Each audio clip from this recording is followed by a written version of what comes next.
You can't shut us down.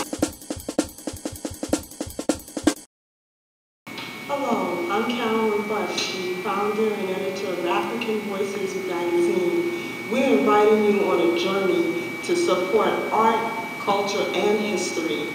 We sponsor the events for poets, writers, and filmmakers. And we're making this special invitation to you to support more than just literature. We create an environment for artists. We provide scholarships for young filmmakers and aspiring high school artists.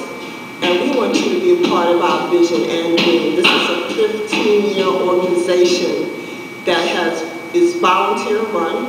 We're run by all volunteers. So any contribution you make, we're requesting $1 million, would go directly to the artist. Even though that I'm standing here as one person, you are supporting 20,000 more people.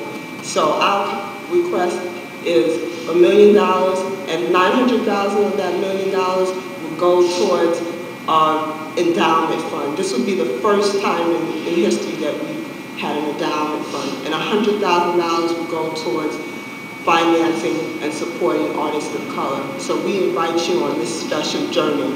And remember, you can't shut us down because you're here supporting us.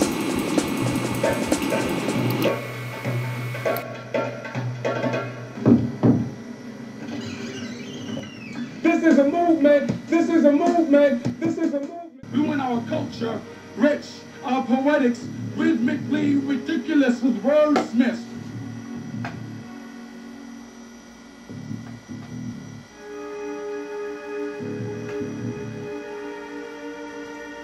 Scene 14, take 1, sound 20.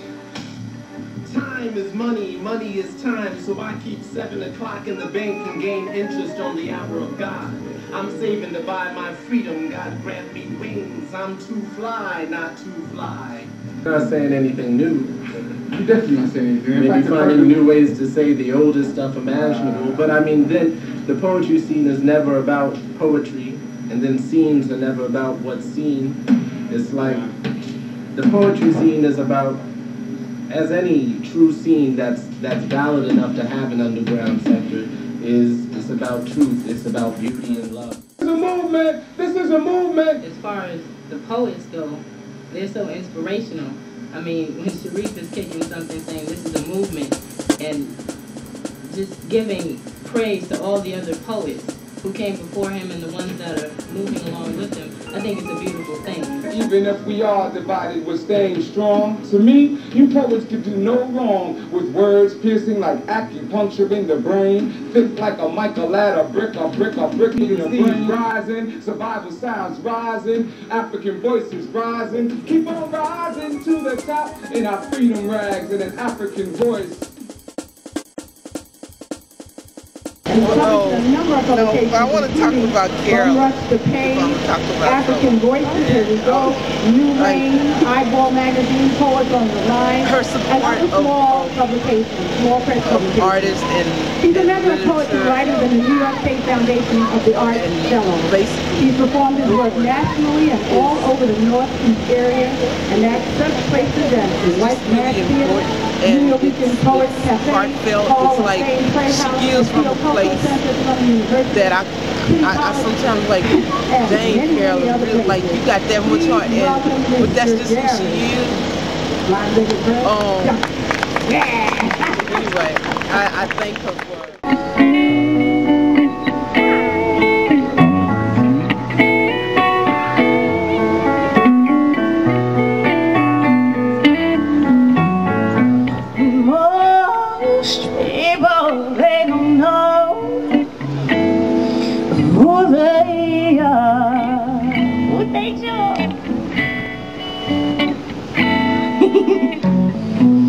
Most people, they don't know who they wanna be.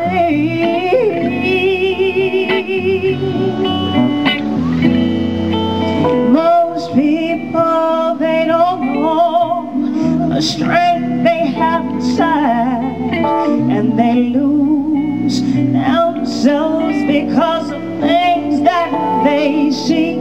Well, I know who I am. I'm just a brown-eyed girl. I'm just a brown-eyed girl.